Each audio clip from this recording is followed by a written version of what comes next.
Alright, so I'll admit it, I'm addicted to build crafting right now. We're back with a Warlock build today, and I am a fan of Threadlings, okay, Threadling enjoyer. It kind of makes me feel like I'm playing Mario Kart, and I have a bunch of green shells around me, little green minions that'll just go out and attack whoever I want them to. It's cool to have minions at my side, and yeah, let's get into the specifics of the build today. So for this build, you're going to want the exotic armor piece, the Swarmers. What do the Swarmers do, you ask? Well, destroying a Tangle will spawn a Threadling. Your Threadlings unravel targets that they damage. So basically, it's just going to swoop up your Tangles and also your Threadlings as well. It's not necessarily needed for this build, but it is going to make it better. We're going to do the armor mods at the beginning of the video here. You can pause now. I'm also going to go through the artifact mods because they're here as well. You can see on our helmet, we have an Ashes to Assets to get that super up a little bit quickly. I'll show you the weapon I'm using in a bit, but basically any strand weapon is going to do. When I show you the fragments and whatnot, you'll see why. We have 2 bolstering detonations on, which will grant us class ability energy when we cause damage with our Threadling grenades. Also impact induction, so we can keep that loop going with our arcane needles. I almost said arcane noodles. I'm not hungry, I swear. But you're going to get some of your grenade energy back, or at least it's going to reduce your cooldown when you cause damage with your melee.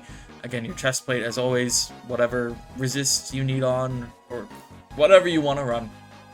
For your boots, there's not a lot of healing going on with this build, so if you're in lower level stuff, you can put 2 innervations on. If you're in something that's higher level, you might want to run a recuperation so that you're not dying as much. You will be making a decent amount of orbs with this build, maybe not as much as you'd like. You could also throw on a firepower if you wanted to instead. But yeah, basically you can adjust this as much as you want. Absolution is nice. Again, you could throw on a surge if you need some extra damage as well. But this is just what I was running, and you definitely want at least 1 bomber because your class ability is going to spawn Threadlings as well. So you also want to build into your class ability a little bit. I like to have powerful attraction on because that's just going to scoop up any orbs that you've made in the vicinity to give you all the benefits you need from picking up orbs, and then distribution to also get some of your class ability back as well. And then a distribution mod to reduce all of your ability cooldowns when you use your class ability near targets, which you should try to do if you can, but it's not necessary. Then for artifact mods, the ones that are important here are definitely going to be Elemental Siphon. So rapid final blows with a kinetic or a weapon matching your equipped super create an elemental pickup that matches your equipped super. So if you have Needlestorm equipped, you use a strand or kinetic weapon to get some final blows. You are going to make a tangle that you can then shoot and spawn some more Threadlings. Yeah, it's a lot. Then Threaded Blast, destroying a tangle with a strand weapon. So you're probably going to want to use a strand weapon if you want this benefit. But anyways, when you destroy a tangle with a strand weapon, it will create a larger and more damaging explosion. And you don't necessarily need these 2, but it will help to have them in the end. Transference is going to give you increased grenade and melee damage, while Transcendent weapon final blows, while Transcendent refund light and dark energy after Transcendence ends. So here are the weapons. I'm rocking a Demolitionist Better Devils. I don't know why that screen is cutting it off like that, but Demo 1 for All is a nice combo. I'm probably going to end up enhancing this gun. I am so in love with this strand hand cannon. It's beautiful. I'm hoping I'll get a good PvP roll on it eventually, but I've gotten some really good PvE ones, and this is definitely one of them. Does suck that it's a ranged masterwork for PvE, but, you know, I digress. Then I was using Tessellation with this just because of its intrinsic trait. It's going to give you grenade energy on final blows. I'm sure there might be something better you can use in this slot, or something different with a demo, or maybe desperate measures that you could throw in here, but this is just nice because it will also match your equipped super, which we have, of course, Needlestorm on. So this will also be doing strand damage. And then I just had this on for fun. If you wanted to be a bit more serious, you could throw on the Pro Memoria machine gun for ad clear, but this is just a nice combination on this sword. I mean, I really don't use this sword anywhere else. So again, you can throw on anything strand or ad clear that you want to throw on, depending on what you're doing. But let's get into some gameplay, and while the gameplay is going, I will put the fragments up here. So, for fragments, the first one is going to be Facet of Honor. Collecting an elemental pickup or destroying a tingle grants transcendence energy of the same type. You're going to be making a lot of tingles and destroying them, so you're going to be getting a lot of transcendence energy that is of the darkness variety. Facet of Balance. Rapidly defeating targets with light damage grants melee energy, and rapidly defeating targets with darkness damage grants grenade energy. You're going to want your grenade up as much as all you can, so again, defeating targets with darkness damage is going to be the call. Facet of Sacrifice. Well, you have an Arc, Solar, or Void buff. Ability Final Blows will grant bonus Darkness Transcendence energy. So Radiant we will have, because I have the Radiant Orbs artifact mod on as well. You can throw on that, or you can throw on Facet of Dawn, which will do the same thing. Either way, you're going to want some type of way to get a buff for that to work, or you could swap this out if you wanted to. We also have Facet of Devotion.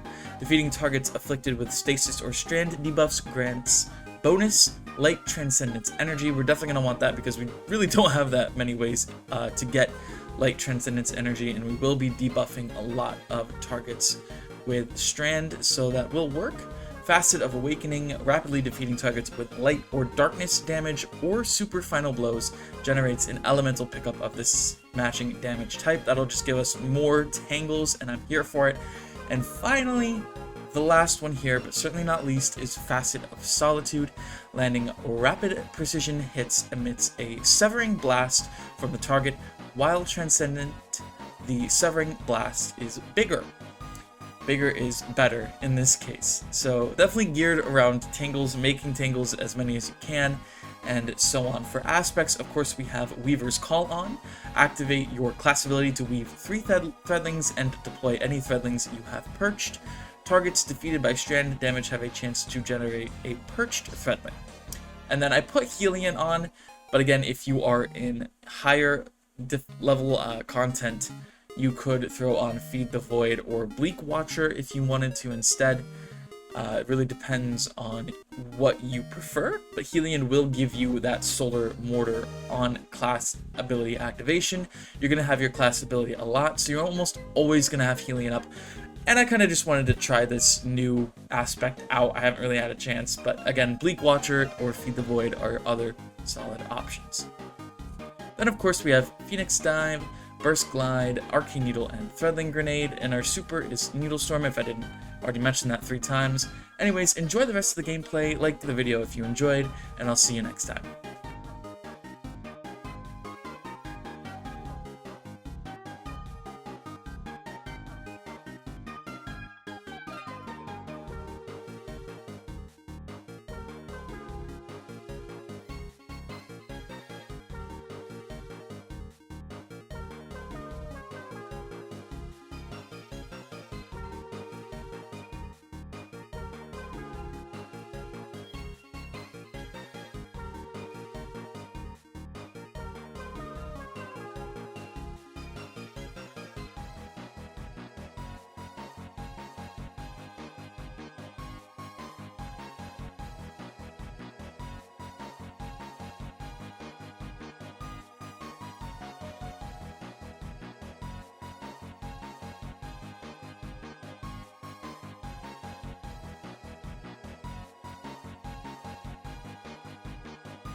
So for the armor, you're definitely gonna want swarmers, which if you do not have these exotic leg armors, oh my gosh, what the fuck? Leg armors? That's funny. Um, if you don't, okay, we're gonna restart that. I might leave this as a blooper. You're welcome. Anyways,